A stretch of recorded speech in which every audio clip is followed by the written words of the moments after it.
Second word आपका 80 word पर minute के हिसाब से सेकंड बुक का 38 एक्सरसाइज लिखाया जा रहा है। Ready, last ready and start. महोदय, इस तरह पूरा पिरामिड बढ़ता जाएगा, यह विचार बड़ा स्पष्ट और सरल लगता है, परंतु जब इसे हमारे जैसे विशालाकार जनसंख्या और सामाजिक जटिलताओं वाले देश पर लागू किया जाता है तो इसे कार्यान्वित करना अत्यंत दुष्कर कार्य हो जाता है।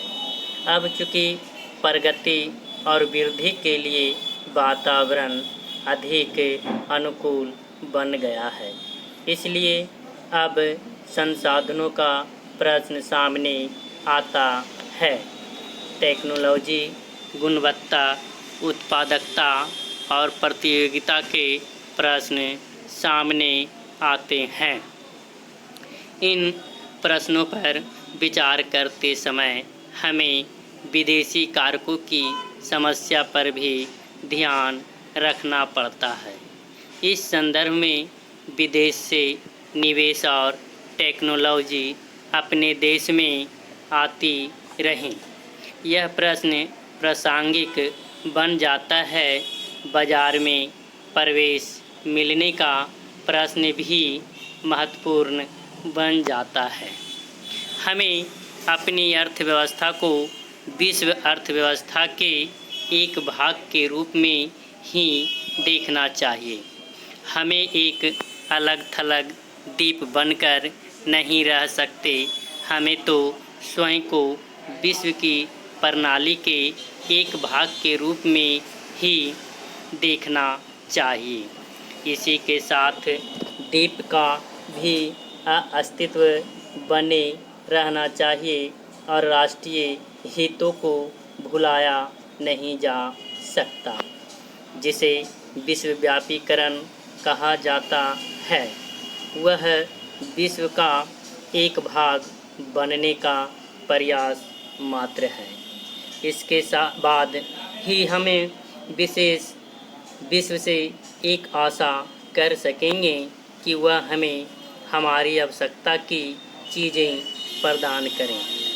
मुझे विश्वास है कि ऐसा करते समय विसम्मति की कोई आवाज़ नहीं होगी, किंतु हम विश्वव्यापीकरण महज उसी की खातिर नहीं कर रहे।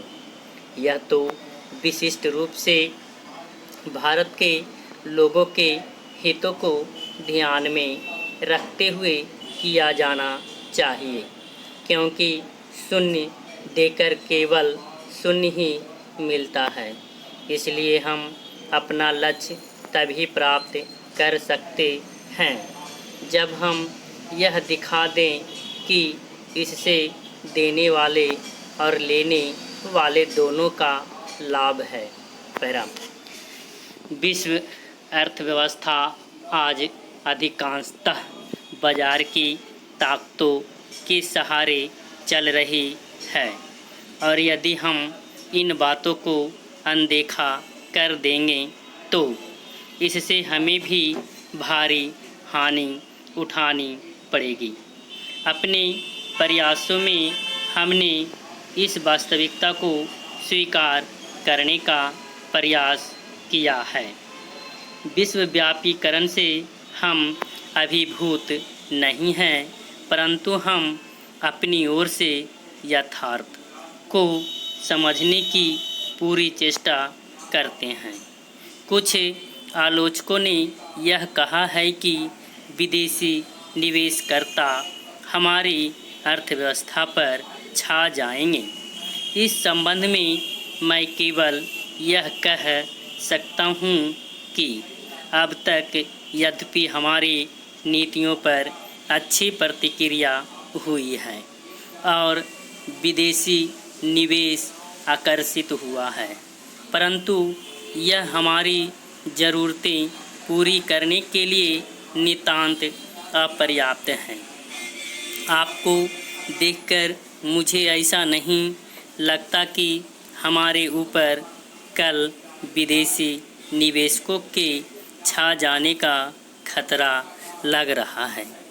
मुझे लगता है कि यहाँ उपस्थित आप लोगों में आत्मविश्वास की भावना बड़ी प्रबल है और यही इस प्रकार की आलोचनाओं का सही उत्तर है। मैं विदेशी निवेश के प्रस्तावों की 2 विशेषताओं को दोहराना चाहूँगा ताकि हर व्यक्ति इस बारे में आश्वस्त हो जाए। समाप्त। अगर मेरा वीडियो अच्छा लगे तो बेल आइकन दबाना ना भूलें, सब्सक्राइब करना ना भूलें।